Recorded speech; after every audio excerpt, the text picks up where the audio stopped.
Welcome back, ladies and gentlemen. This is the Bearable Bull here. And I got this aggressively average content for you today. And what'll be an important reminder and an important video to continue to give you all the confidence you need to hold strong for the next couple months into 2024 in this crypto bull run. Here, this next week, what we should be about to experience are the last pullbacks before the 2024 bull run. And I believe we are in the early stages of a healthy correction that we're going through right now. No need to fear. We're experiencing higher lows and higher highs. And this is what every single person should have as perspective. From blockchain backer, if you look at Thanksgiving 2022 versus Thanksgiving 2023, it's night and day. Last year we were having FTX collapse on us into the new holiday. And this year we're having Bitcoin retracing with the rumors of a Bitcoin ETF on the horizon. And trust me when I say, with BlackRock advertising Bitcoin and crypto left and right, we cannot be stopped. This bull run is inevitable. Our profits are priced in. And all that's left to do is wait, to continue to accumulate and go through the rest of this market cycle. Ladies and gentlemen, this is from XRP Drops. Remember when Larry Fink talked about tokenization of securities and their role in ETFs?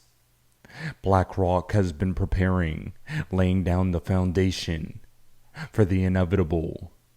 And I'm excited for what's about to happen next. This technology is going to be very important. Look at it. We have been part of the huge revolution in investing through ETFs. We believe that ETFs will be changing the whole way we invest. Many people still use it as a means, well, people are investing it for indexing. No, the majority of people who are putting money in in ETFs are active investors that are buying exposure. The entire bond market is being transformed as we talk right now. I believe the next generation for markets, the next generation for securities will be tokenization of securities. And if we can have that distributed ledger that we know every beneficial owner, every beneficial seller, we all have our code of who's buying, who's selling, instantaneous settlement. And think about it, it changes the whole ecosystem. Now, ladies and gentlemen, I don't know about you, but time and time again, I show you video clips of the 1%. The people that control trillions of dollars on the planet, telling you what the future is. The future is tokenization. Larry Fink controls most of the money on the planet, and you're still asleep at the wheel. XRP is uniquely equipped to fill this use case. And yet again, I'm going to provide you another example of the 1%. Letting you know that they're already set up with blockchain and digital infrastructure. They've admitted it. But have you, the average Joe at home, gotten your piece of the pie? Have you stacked your pennies next to the billionaires' dollars? If you haven't, these will be your last moments. If I may ask a question.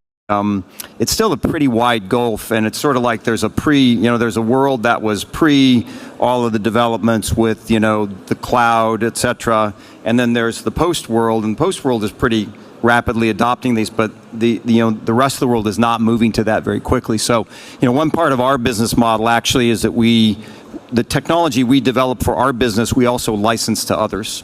So we license to other financial institutions. So all sorts of things that we build in our business, we will actually license and offer to other companies.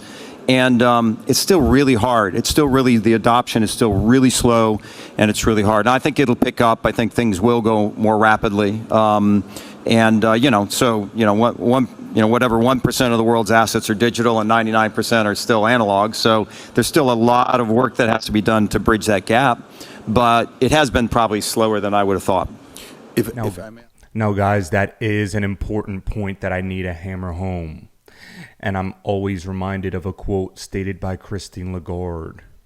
It takes longer than you originally think, but then it happens all at once. And that has 110% been the case with XRP.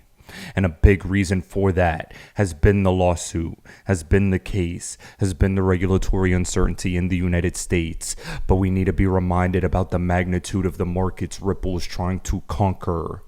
XRP will enter the $1.2 quadrillion derivatives market one day. Remember, this is the Ripple partnership, as earlier in August 2023, Ripple announced its membership with the International Swaps and Derivatives Association, and this strategic move came as a pleasant surprise to every person in the XRP army, as we have always speculated that there is a big chance that if XRP could ever one day reach the $10,000 marks that some people speculated could, it would only be possible if we tapped into derivatives. And that was a major step. That is a major stepping stone. That is a major point, and we cannot dismiss it. If you really want to make money in blockchain, then you should be looking at derivatives. And you should never forget that. Ripple is correctly positioned, and it's the only crypto on the planet that we can honestly say has that opportunity. This. If you're interested in blockchain and you want to make money, forget about sending money back to your uncle in France. This is where you should be thinking. This is the size of the entire economy of the world right here. GDP. This is the notional principle of all derivatives. Okay? These are all forwards, futures, and options.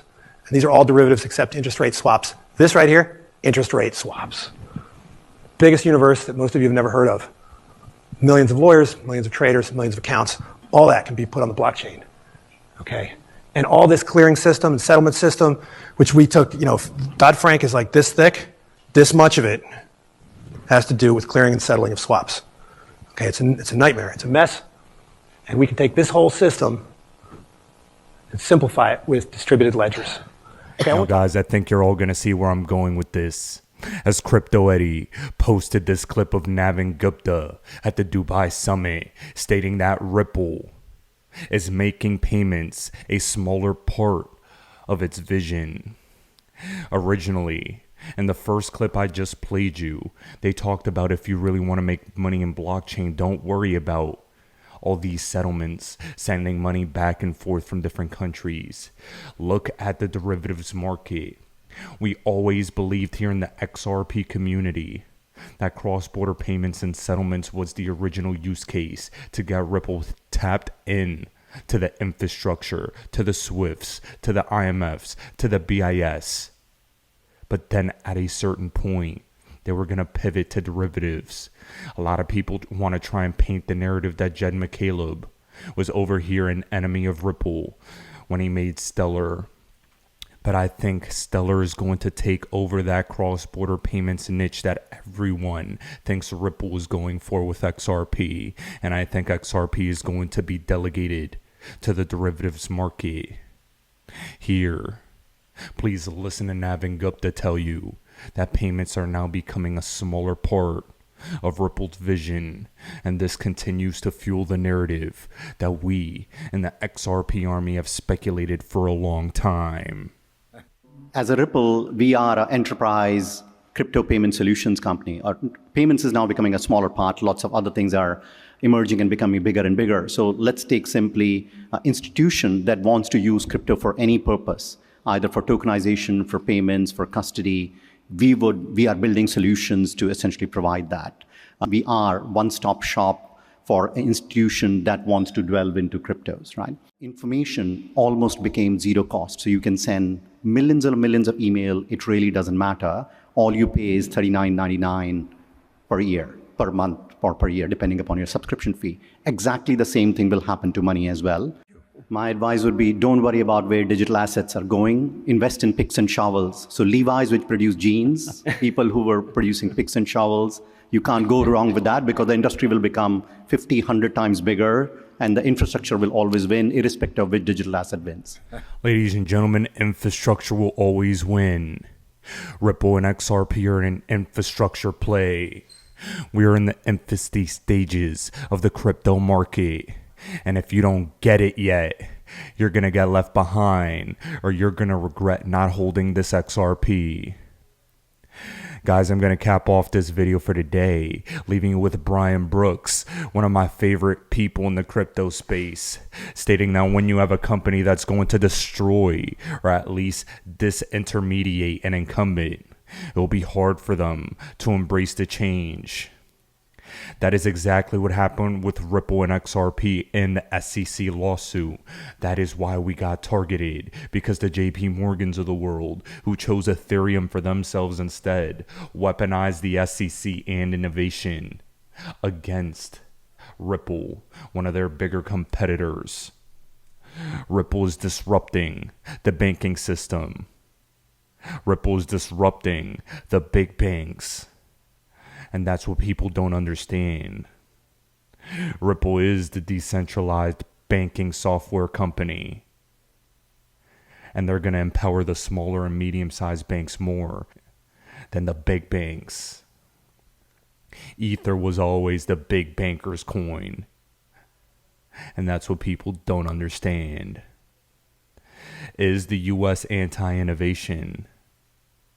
Not necessarily. But the incumbents were just scared. They were scared of banks going away. They were scared of their banking system being disrupted. But now they have no choice but to adapt and adopt. Ladies and gentlemen, this is the Bearable Bull here. Thanks for tuning in. To cap off this video for today, if you haven't done so already, please subscribe to my OnlyFans at onlyfans.com/thebearablebull. As for those of you that are part of that community, I have just posted an updated swing trade that I'm making because of how much some of our tokens have appreciated already. And for those of you that haven't signed up yet, that updated post will be a great thing to look at, to see if you could still accumulate some of the holdings I've been recommending. We've been up big recently, and I think it's only the beginning. As always, guys, I appreciate every single one of you. Now I'll be back tomorrow with another video. When a technology comes along and says, those things that your business is built on, those actually weren't permanent. Those were just transient features of a pre-technological age, and we can solve those problems and we don't need that anymore. Well, the incumbents get very worried by that. And we have analogies in our lifetime where I think we remember this, right? So if you think about the original internet, and you think about the fact that the original Brian, internet... they're too young. Yeah, well, I mean, the lights are bright. I thought I saw one person. I think Jim Asperger's out there. He's old enough because I knew him then. Okay. If you think about the original internet, in 1996, the internet came within one vote in Congress of being treated like a telephone company, right? There was a real debate about whether the internet should be regulated like a common carrier, and it almost was that way. And the reason for that is that the common carriers were super worried that long-distance phone calling and all kinds of other things, that whole business model was going to be ruined by the internet. And it was, to all of our benefit. But incumbents have a very powerful ear, and regulators respond to their incumbents. So I can tell you, like in my seat, it makes you feel really special when Jamie Dimon makes the schlep down to sit in your office and talk to you for 2 hours. But that happened to me every month. It was really amazing. Like, oh my God. And the normal incentives you have when you're in that seat are the incumbent charter holders of whether they're state banks like Yelena or national banks like me or whatever, is I want these guys to be happy. These guys are my customers. In fact, in a prior era, some bank regulators did refer to banks as their customers. So when you have a technology that is going to destroy or at least disintermediate an incumbent, regulators are going to have, on average, I think we were a little bit different, but on average, it's going to be hard for them to embrace it. So is the US anti-innovation? I mean, no one would say that they're anti-innovation. but they would all be super scared of banks going away or whatever their constituency was. Incumbency is really powerful.